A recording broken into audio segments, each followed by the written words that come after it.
Ladies and gentlemen, good morning. Good morning to my dear chairperson. It's Enrico Occhipinti speaking, and I will present ErgoCheck, a general model for a preliminary risk factor analysis with special focus on biomechanical overload. Recently, in the last years, the World Health Organization asked to develop toolkits for a quick and overall identification of possible risk factors at work. They should be usable from different experts, but also by non-experts users that are not usually involved in occupational health and safety and ergonomics. And to this aim, also ISO developed a special technical report on the question of biomechanical overload. We follow this appeal from the World Health Organization, following ergonomics principle that is globality, simplicity, in this case, a very important question, especially by using special software, and efficient. Efficient in terms of identifying the priorities of analysis, but more or most of all of intervention, but using a real participatory approach that includes the involvement of workers and workers' representatives and also of the company staff in the assessment and management of risk. Following this path, we've proposed this ErgoCheck that at the conclusion of 10 years of working on it, and the work is not finished, but at the end, in 2019, we published this book that is available for everyone, and the tool will be presented in a special workshop in 25 of September in this conference, and where we will go in more detail than in this synthetic presentation. The structure of the analysis process provides different steps. The first step is the step of key enter. Key enter or key question are simple questions to be answered possibly with the help of the workers, and the answer to these key enters or key questions introduce for certain risk factors, especially for biomechanical overload aspects, the necessity to go to a quick assessment that is a preliminary assessment, in this case made in relation to the provision of the international standard. In fact, we follow the technical report 12295 for applying the quick assessment procedures. And for other aspects, we arranged the questions as key question or quick assessment procedures using relevant suggestion from other standard or relevant literature. One thing is very important is that the ErgoCheck is compiled for an homogeneous group of workers, where the homogeneous group means a group that performs the same job at task with similar time pattern shift in the same workplace. And the separate ErgoCheck should be used for each homogeneous group of workers and not for the whole department or the whole company. You can find an Excel spreadsheet software of the ErgoCheck in this website in English, also in Italian or other languages, but essentially in English, and you can free download it for checking the ErgoCheck. To illustrate the ergo check, we will follow an example that comes from the Italian Alps, where the workers work large stone, siliceous stone that have the particularity of being they could be sliced very thin, and those thin are used as a quality roofing shingles for the building. The worker performs substantially three tasks: lifting and carrying the very big pieces of stone into the workplace that they call laboratory. They first cut the big stones in 3-4 pieces of 10, 15 kilograms each, and then cut the small slices in a very peculiar way, and this is their ability, recovering the roofing shingles, and they weigh 3 kilograms about each. So come to go to the sheets. The first sheet includes the anaglyphic data, the company data, and the task considered, the homogeneous group number of representative, and also as a description of the duration of the sheet of the different tasks, main task or ancillary tasks that are performed during the shift, and the presence and sequence during the day of breaks. That's very important for modulating the final result. So we can go to the key enters for biomechanical overload that are taken from ISO TR and from a new version of the ISO 11228 part 1 of the that was updated in 2021. The questions are very simple. You can answer yes or no. For instance, for manual lifting, you should consider a yes when there is the presence of loads weighing more than 3 kilograms that should be manually lifted or eventually carried.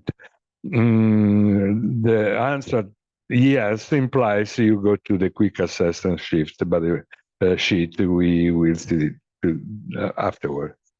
Then we consider biomechanical overload from awkward postures, essentially with the same concept from the ISO technical report, but we simplified and considered substantially the trunk and the lower limbs, where again, a yes answer means that you should consider this peculiar question, awkward posture of the trunk of the upper limbs or the lower limbs in a separate sheet. For all the other occupational risk factors, we use not key enters, yes or not, or better questions. Key questions that are posed to the group of workers or observed directly by the observer, and that implies a depicting condition that could be very good, the best that you can imagine, or very bad, the worst that you can imagine for each condition, for each problem. For instance, for lighting, consider general lighting, the condition could be sufficient, the general lighting, or the condition is worse when you need general light, artificial light, but you don't have it. That's the worst condition. And so a semaphoric system, green, yellow, red, purple, or color system, gives you the priority or the relevance of this problem according to how the question have been answered by the group or by the observer. The same happens for UV radiation. The same happens for noise that is not measured, of course, otherwise it's the full evaluation. But is referred to the perception of noise that have the workers and how much it interferes with communication with the colleagues. Then we go to microclimate problems, for instance, hot or cold in all the year or in some periods of the year, exposed to external climate conditions, or vibration, both hand-arm vibration or whole body vibration provoked by trucks, tractors, or similar. We consider also the health effects in the use of equipment and of machinery. In this case, there is only equipment, and the equipment could be noisy, could be answering for a lot of force, could be obsolete or inadequate, like in this case. And then we consider key questions again for pollutants, chemical or physical, biological pollutants, and we note if we want to also consider work-related stress. That is an important part of this ergo check. We cannot see it in detail now, but you can decide to complete or not complete these four. Then we can move to quick assessment. And quick assessment consider, as I told you, different aspects of biomechanical overload. And for the different aspects, the outcome are two. Acceptable are three substantial. Acceptable, critical, they are in the extreme part, and could be intermediate, neither critical nor acceptable. And in this case, the technical report asked to use traditional risk assessment methods that are listed in the standard or in the relevant literature. But you will see that we arranged something also for considering intermediate conditions that are not critical and not acceptable, just to have a preliminary evaluation or analysis of the level of exposure. For all the factors that are subjected to a quick assessment procedure, we derive the criteria from relevant literature. And go in detail, the first quick assessment sheet regards repetitive movements, and you can go to this sheet of the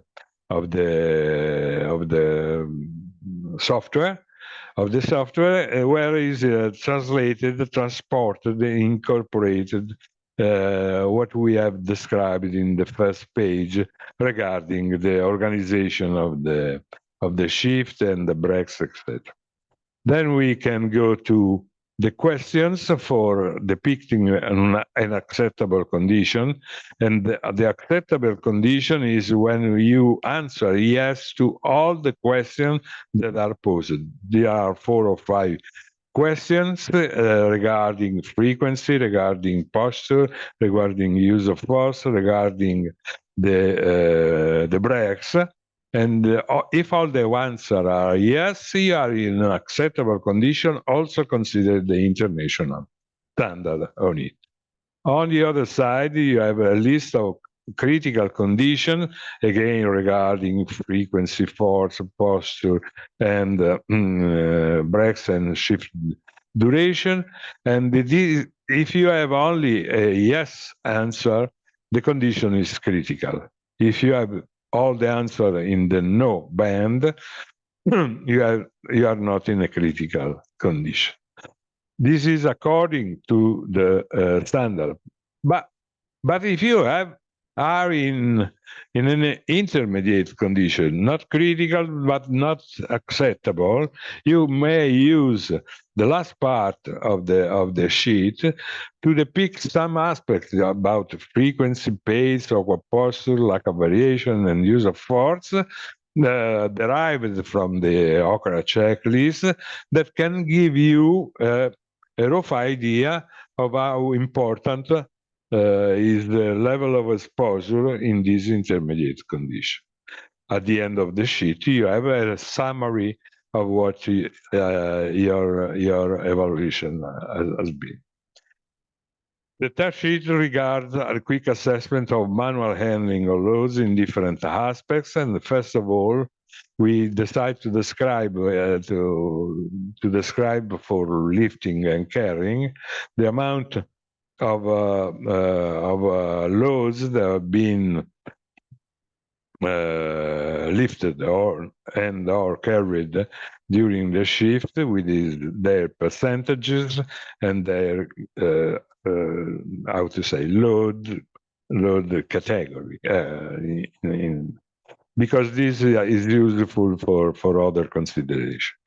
Then we move to what is the technical report or the ISO 11228 part 1 says, considering, first of all, other additional organizational and environmental risk factors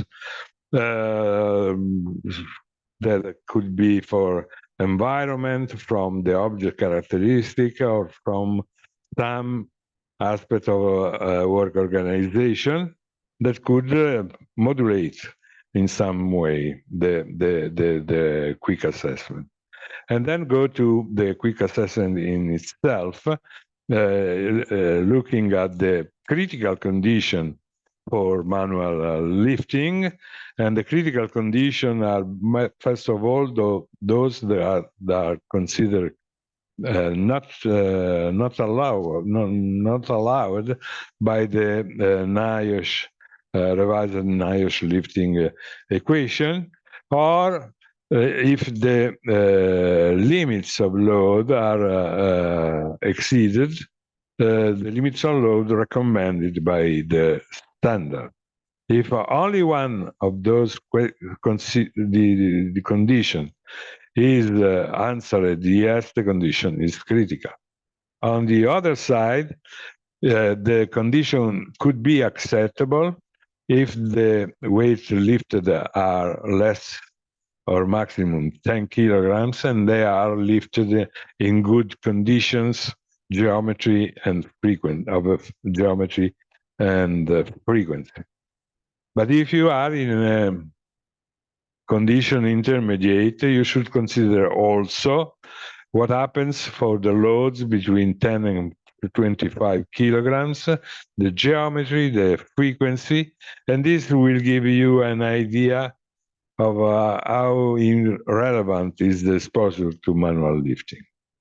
Manual carrying was recently readapted according to the new ISO 11228 part 1.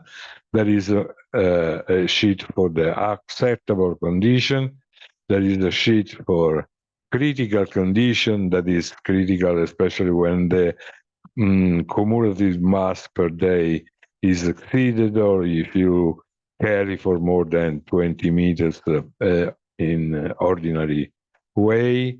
But we prefer also use some a little bit of sophistication describing the object to be carried, the weight of the object, and some other characteristics, the distance of carrying, the hand weight during carrying, other unfavorable factors, as the standard makes, just to have a more complete evaluation of the carrying condition. Then there is pushing and pulling, And again, the first thing for pushing and pulling is to collect by the Bohr scale, category ratio 10 or other visual analogic scales, the level of effort perceived by the work.